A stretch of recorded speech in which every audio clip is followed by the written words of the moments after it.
Merhaba, kanalıma hoş geldiniz. Ben Emine. Videoma başlamadan önce yeni videolarımdan haberdar olmak için kanalıma abone olmayı ve bildirim ziline basmayı unutmayın lütfen. Şimdi hemen içeriğimize geçelim. Şimdi sizlere yine bir deneme sonucunda bulduğum bir şeyi göstereceğim. 5 dakikada bütün yağları tamamen çözüyor. Ben bunu denedikten sonra dedim ki bir bakayım bununla bir paylaşım yapan var mı? Yoktu. Sadece ocak gözlerini sanıyorum deneyen olmuş. Onun haricinde aspiratör filtrelerinde deneyen olmamış. Öncelikle minicik bir uyarı. Şimdi benim yaptığım şeylerde bu tabletle, işte parlatıcıyla yaptığım aspiratör filtresi temizliklerinde filtrelerimde kararma oldu diyenler oluyor. Onun için mesela plastikse filtreleriniz, benim çünkü yanları demir. O kısımları plastik olanlar olabiliyor. Onlar çok dikkat etsinler.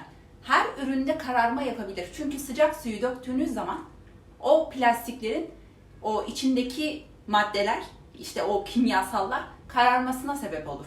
Yani ne uygularsanız uygulayın plastiklerde dikkatli olun. Yani ister istemez kararma olur.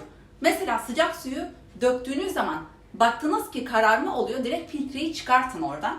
Hiç onunla yapmayın, başka bir yöntem deneyin. Şimdi bu uygulayacağım yöntemi de ben düşünerek yaptım çünkü çamaşıra falan uyguladığım zaman ısı veriyor. Isı verdiğini düşündüğüm için de mesela böyle şeylerde lavabo açıcı kullananlar var. Lavabo açıcıyla filtreleri temizlediğiniz zaman yine aynı şekilde plastiklerin tamamen erimesine sebep olursunuz. Bana diyenler oluyor, lavabo açıcıyla filtrelerini temizle, ben filtrelerimden olmak istemiyorum. Lavabo açıcı çünkü ısıyı arttırarak, sıcak suyun ısısını arttırarak içinin temizlenmesine, lavaboların açılmasına sebep oluyor. Şimdi ne biliyor musunuz? Çamaşır sodası. Şu. Valla 101'den alıyorum. Şu çiçeğin marka çamaşır sodası.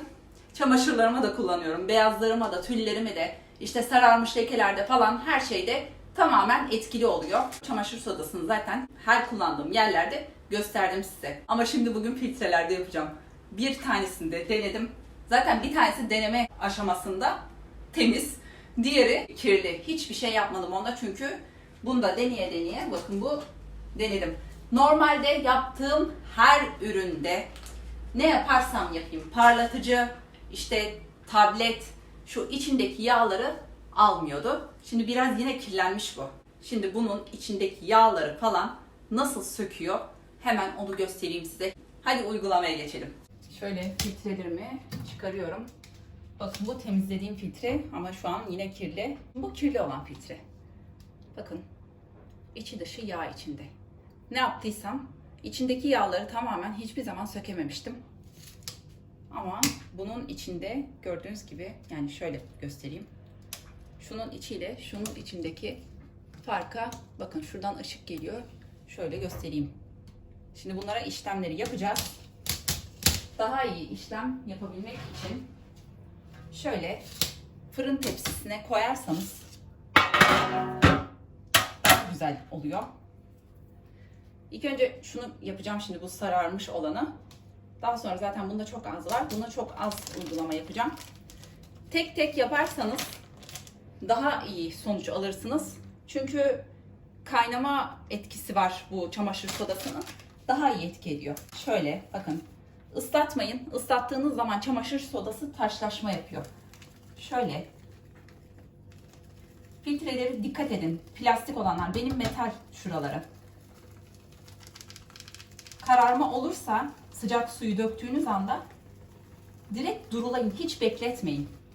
O filtrenin yapısıyla alakalı olan bir şey oluyor. Şöyle içine de döküyorum. Bunun kokusu yok. Yani kokusu mesela kaynama aşamasında hiç rahatsız etmiyor. Onu da söyleyebilirim. Şöyle bunu koyduk. Kaynamış su. 5 dakikada gerçekten inanmayacaksınız. Yani dedim ki çamaşır sodası çamaşırı ısıtıyorsa bu filtreyi neden temizlemesin? Ben her zaman sizlere diyorum ki kolaylık bulmaya çalışıyorum. Bu da gayet kolay. Gözünüzün önünde olacak. Bekleme aşaması da bekleteceğim. Hani demeyin bana yeni filtremi aldım. Ben filtre bunu falan almam. Hiçbir şey almam. Ben olanda gösteririm.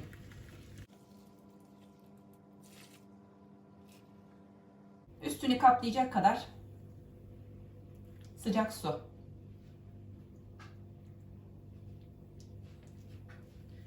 Gördüğünüz gibi bakın şuralardan kaynama yapmaya başladı. Çamaşır sodası çünkü sıcak suyla kaynama yapar. Çamaşırları da ondan beyazlatır. Böyle bu şekilde biraz kaynasın. 5 dakika bekletmek yeterli olur içinde. Tahta kaşıkla böyle şeylere müdahale etmeyin. İçine tamamen bütün her şeyini çekiyor. Yani şöyle metal bir şeyle ters düz yapacağım. Bakın.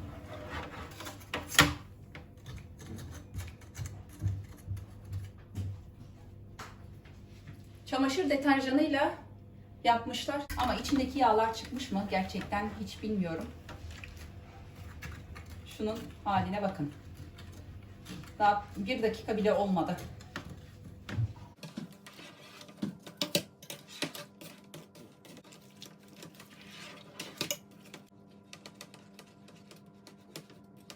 Bu şekilde 5 dakika beklettik. 5 dakika bile olmadı. Siz kaynama aşamasında işte böyle yağların çözündüğünü gördüğünüz takdirde o şekilde bekletebilirsiniz. Eldivenimi de taktım. Herhangi bir erime de yapmıyor.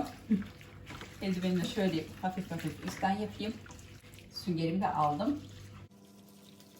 Çünkü yağlar üstten şey yapıyor. Hani böyle üstünde kalıyor mesela.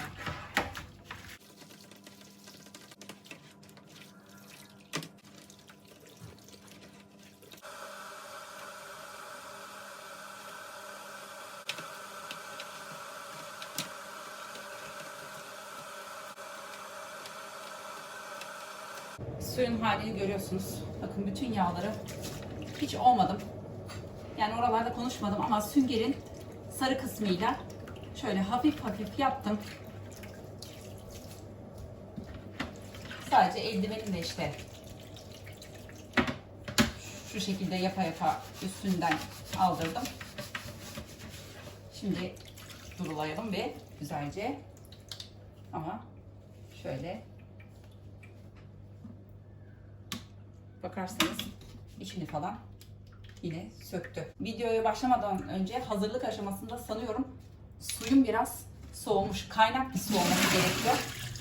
Suyun halinde gördüğünüz tepsi de yağ içinde kaldı. Şimdi şunları bir güzelce hemen durulayım.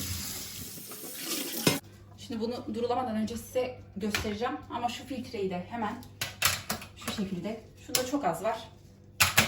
Onu da hemen uygulama yapayım. Temizlemişken hepsi temiz olsun. Daha az bekleteceğim. Aynı şekilde çamaşır sodasını koydum. Su kaynamış olacak. Hatta şöyle elinizle biraz şöyle içine iyice işletin. Bunlar böyle girsin. Yani şu gözleneklere girmiş olsun. Şunu da hemen şöyle gözünüzün önünde yakından dökeceğim. Çok az bekleteceğim. Sadece alt kısmına döktüm. Şöyle.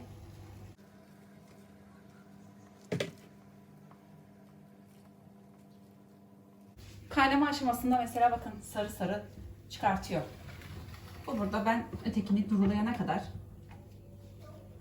beklesin. İç kısmını göstereyim. Bakın içlerini ben normalde çıkartamıyordum. Ama bununla çıkıyor. Yine sıcak su yapıyorum. Üstüne yapışmasın diye yağlar. O yüzden sıcak suyla durulama yapacağım. Bulaşık deterjanı alıp içindeki sodayı iyice alalım ki daha sonradan filtrelere mesela zarar vermesin. Zaten hiçbir şey kalmamış. Şöyle.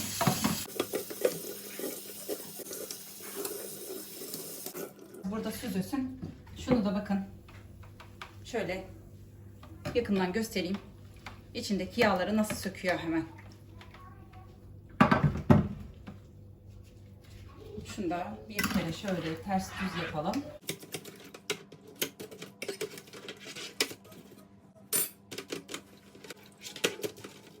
Süngerle üstten yaptım yapmadım gibi bir şey.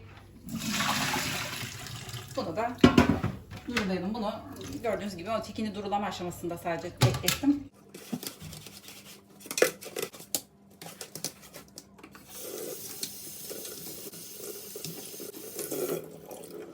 beyaz ışıkta şimdi göstereceğim size onları. Şimdi şöyle beyaz ışıkta size tutayım. İçlerini de tutayım. Bakın. Normalde ben bunları hayatta iç kısımlarını temizleyemiyordum.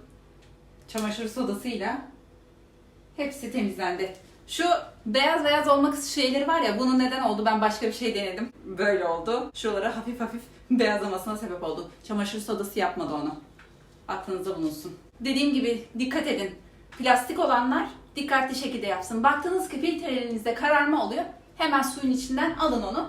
Hiç o şekilde uygulama yapmayın. Tablette mesela aynı şekilde kararma oluyorsa yapmayın.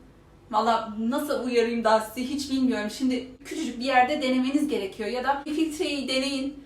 Bakın. Gerçekten dikkat edin. Çünkü ben ne yapıyorum? Çok hafif bir yerde mesela deniyorum. Ya da demir kısmına değdiriyorum. Bakayım kararma olacak mı diye. O şekilde ilerliyorum. Siz de o şekilde yapabilirsiniz. Yani her ürün, her eşyaya iyi gelecek diye bir durum söz konusu değildir. Zarar da verebilir.